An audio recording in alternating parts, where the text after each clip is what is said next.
Today I'm going to tell you a story. This is a story about two young women, Renu and Riya. Now Renu and Riya grew up together. They were thick as thieves. They were best of friends. By the time they were 20, they both had to set out on their journey of life. They both had to pursue their careers, and that's what they did. You know how life is. You just move on. And that's what happened with Renu and Riya. 20 years later, they bumped into each other at a mall. Now there's a little bit I must tell you about Riya.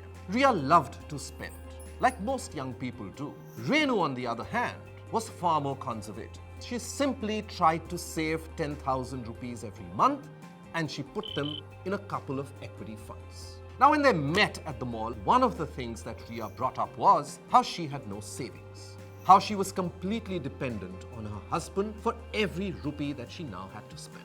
Renu listened to her and then told her that, look, I have 1.5 crore rupees. Now you can imagine the look on Riya's face. And Renu gave her the mantra. Riya, of course, was really impressed. At the same time, she felt a little sheepish.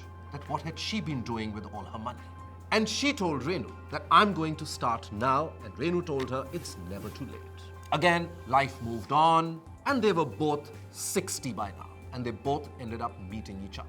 This time again, they had lots to catch up on. By the time they were coming to the end of their conversation, Riya said, look Renu, I did what you told me to do, and I have 1.5 crore rupees saved now. I'm catching up with you. Renu smiled.